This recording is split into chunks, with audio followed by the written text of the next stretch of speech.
Hello and welcome back. For this week's movie choice, I chose a 1981 creature feature directed by James Conway.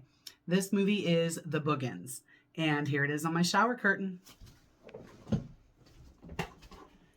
Right there, hidden. There it is, The Boogens. This is a movie that I've actually never seen before. I had heard of it, but just never got around to watching it. It stars Mark, played by Fred McCarran, an electrical engineer, Roger, played by Jeff Harlan, Jessica, played by Anne Marie Martin, and Trish, played by Rebecca Balding. Mark and Roger have been hired to help reopen a mine that has been closed for years. Jessica is coming to live the weekend with Roger, and Trish has come to help Jessica move. The group soon find out that the mine should have remained closed. The opening is very promising. We see old newspaper clips and pictures of what appears to be a thriving mining town.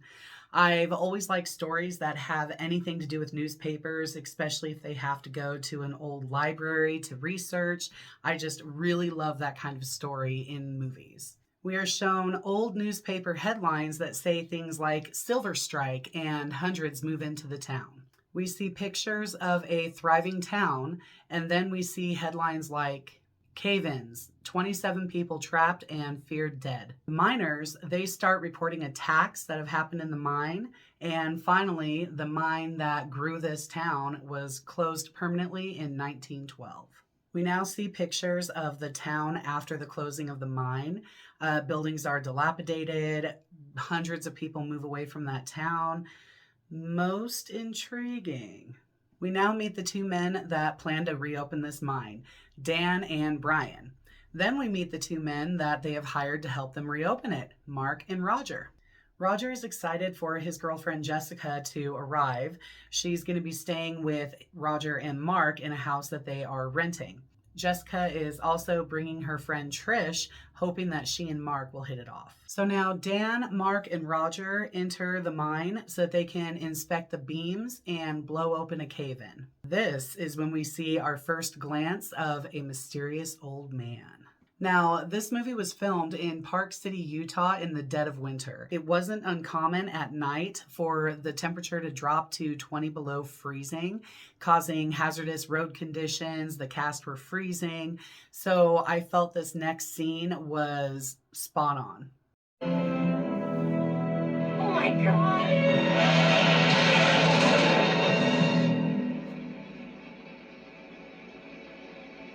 And you've got to love this bumper sticker.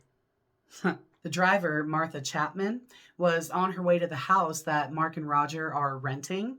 They are due the next morning, so she was going there to open it up, get everything ready for them to come. And now, because of her car being stuck in the ditch, she's walking the rest of the way. She makes it to the house, and so does somebody else, watching her like a creeper.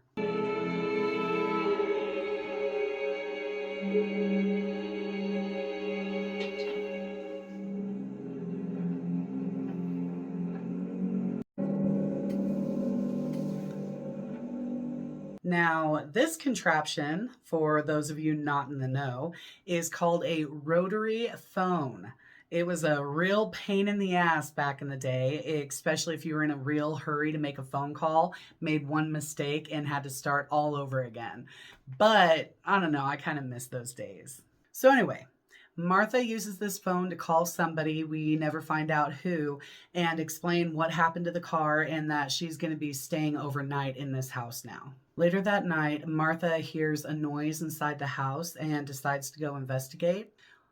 She grabs a knife, walks past the basement door, and it slowly starts to open.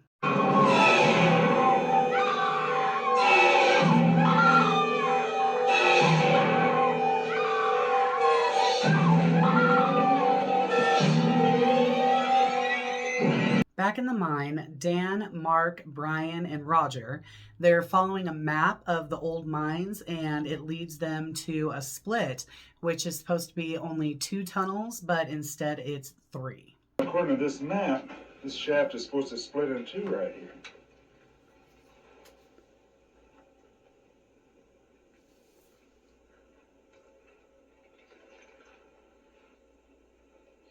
Well, Brian, it's up to you. You can keep the luggage and the cookware, or you could trade it for what's in tunnel number 1, tunnel number 2, or tunnel number 3. The tunnel they choose to go down leads to a cave-in, which is also not on the map, so we know these maps are no good. Jessica and Trish are now arriving in town, and they brought in tow Jessica's little dog and my favorite character of the film, Tiger. He's a cute little dog that they just don't seem to be the biggest fans of. Tiger!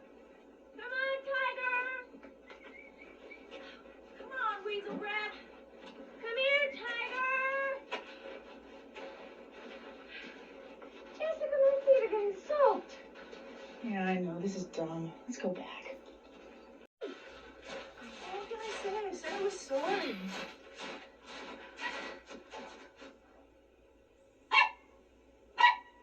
Cute.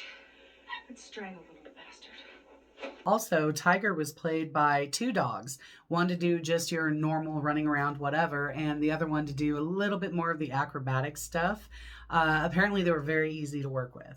Once again, back in the mine, the men remove the boulders that caused the cave-in, and they find an underground cavern with a body of water. One of them notices movement under this water.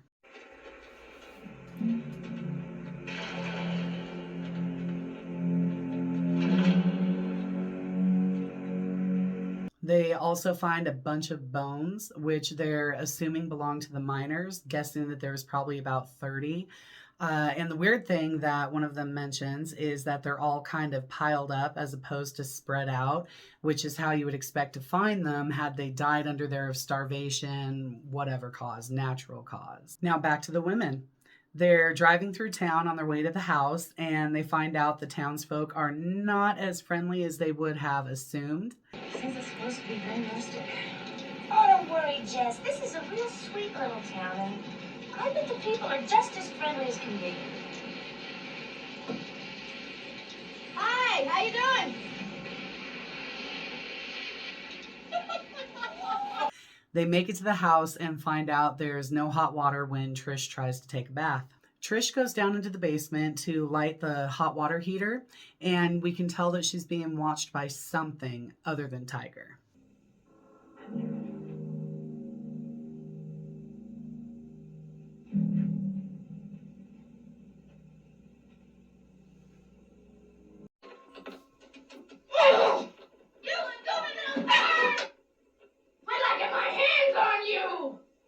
Brian has told Roger that there are updated maps to the mine in Denver, that he needs to pick them up and have them there by tomorrow morning. He also told him to meet him and Dan at the bar later on that evening to get keys to the truck to drive to Denver. Mark and Roger are finally on their way to see the girls, and Roger proudly proclaims himself as... You dare question the virility of Hormone Man? Why, it's Hormone Man! Able to lead tall women who are lightly bound! And look who shows up again.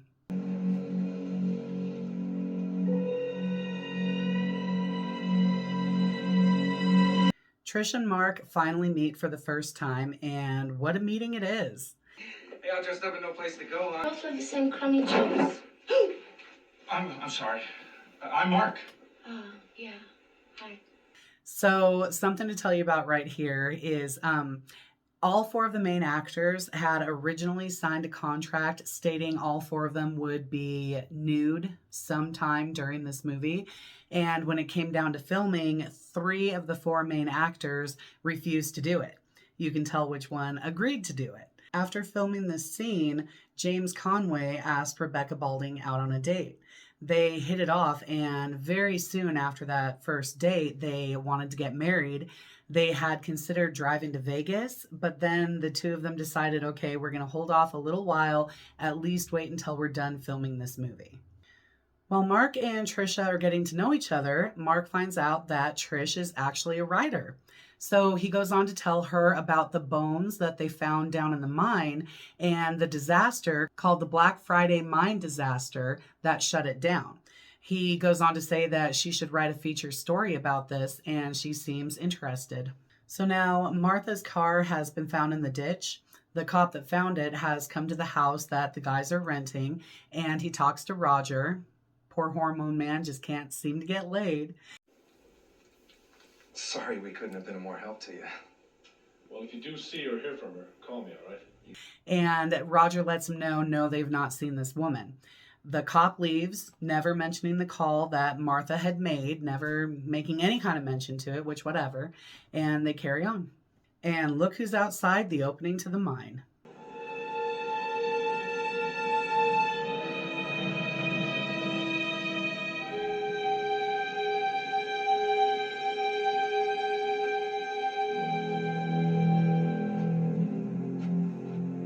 The group is about to head to the bar where Roger is going to pick up the truck. And these are Jessica's parting words to Tiger.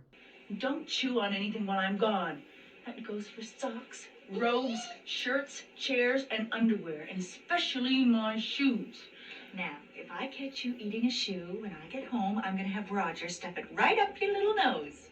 The group get to the bar to pick up the truck, and Mark gives Roger this little informational tidbit. It's true. Too much sex can lead to blurred vision, lack of coordination. Let's go. After giving the business to a shoe and scarf,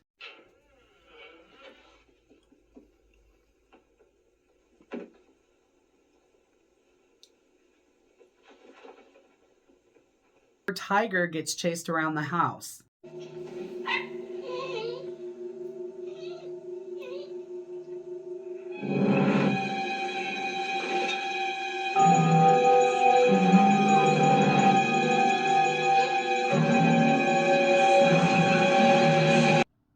I really didn't want this to happen to Tiger.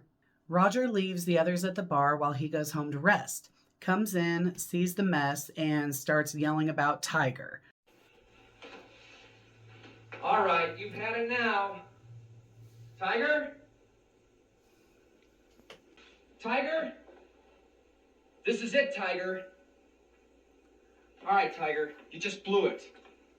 You just better stay hidden, that's all I can say, you little putz. After getting some rest, Roger grabs a beer, goes to the garage to take off. Then, after a bitch slap and a throat slash, Roger's gone. Trish and Mark come back to the house, and we get the best news ever. Tiger's alive. Now, I realize that was a very short clip of Tiger being alive, but I couldn't show any more because in that scene were boobies. Lots of boobies. The next day, back at the mine, we see that somebody has put up crosses and a board across the mine opening with the word death painted on it. I wonder who could have done that. Now we see the old man has graduated from graffiti to theft as he takes a whole bag of TNT.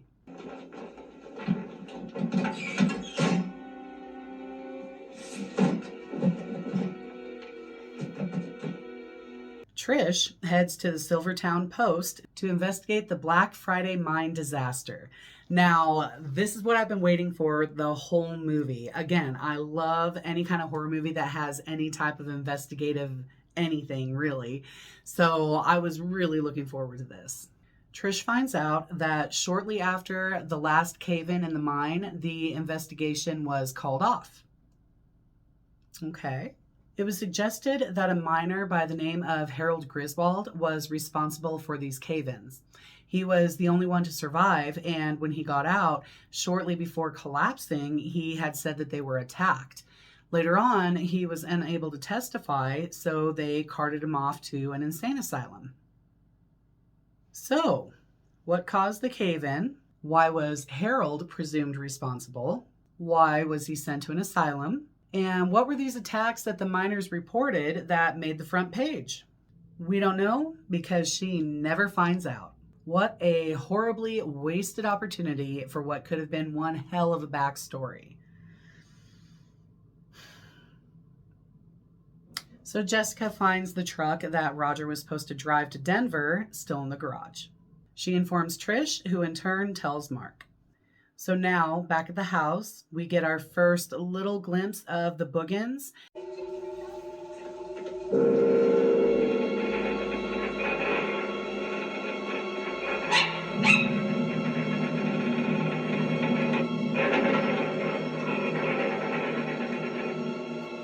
and Tiger finally gets it.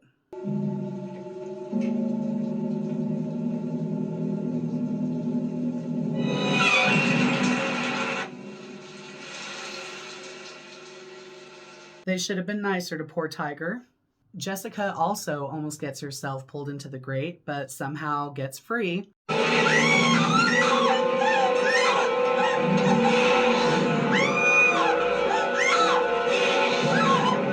Just to run around the house a little bit and finally get taken out in the pantry.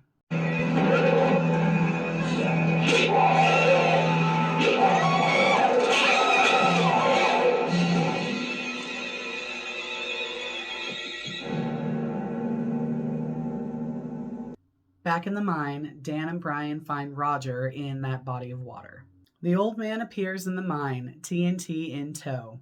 He explains that there are passages that lead all underneath the town and into people's houses, and that when they opened up these cave-ins, they opened up all these tunnels. So now come to find out, the old man's father was actually Harold Griswold, the miner who was accused of the cave-in. After what happened, the man made it a point to ensure the mine stayed closed. So now Dan gets pulled into the water.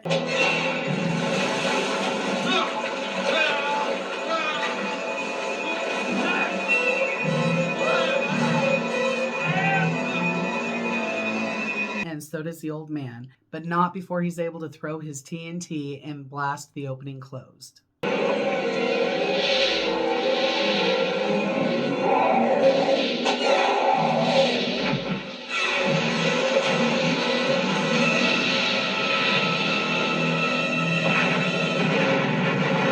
Carrying a pitchfork, Trish follows a trail of blood down into the basement, where she finds the body of Jessica, and we see a Boogen for the first time.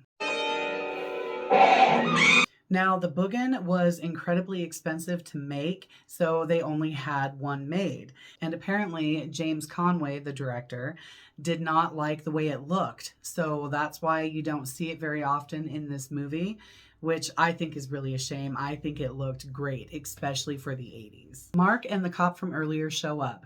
After shooting the Boogen,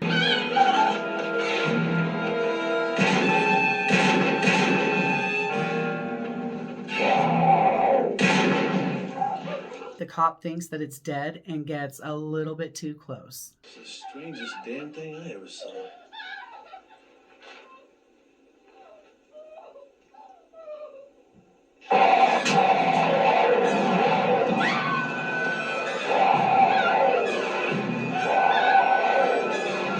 During the scuffle between the cop and the Boogen, it sounds so weird to say that name, Boogen, they knock a pipe loose on the hot water heater, draining some kind of fluid, which ignites the basement and the house blows up.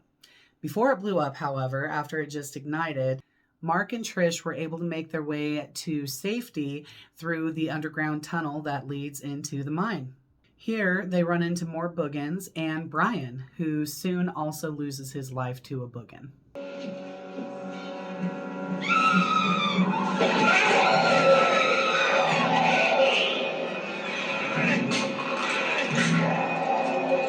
Mark finds a bag of TNT down in the mine, and together he and Trish are able to escape the mine, blow it up with the TNT,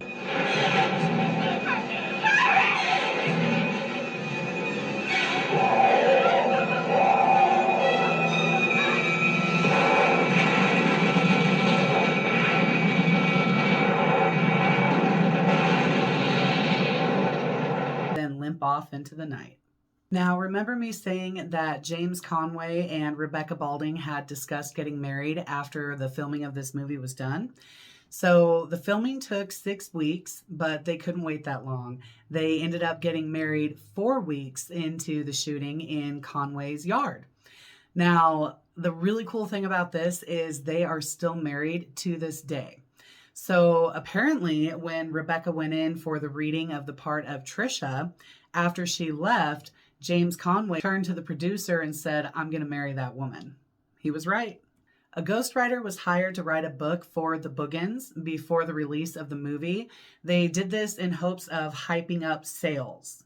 In the book, everybody dies except for a greedy landowner, and the explosion at the end of the movie wakes up hundreds of Boogens. Stephen King apparently liked this movie so much that he wrote a 2-page rave about it. So there you have it. I was admittedly very disappointed in how little we got to see of the Boogens, or Boogen, and what a waste of a backstory. Again, that was something I had been looking forward to and was excited about since the opening credits. So maybe instead of building up all of this backstory into the characters, they could have delved a little bit deeper into the backstory of the town and that mine. That being said, I did like all of the characters. I found them to be relatable and even likable. I felt all of the actors in this movie did a really good job acting, and I did like the storyline. All in all, this really was an enjoyable movie. I wouldn't give it a 2-page rave review, but I will give it 3 coffins. Thank you all who have watched this video. I hope you enjoyed it, and I will see you next time.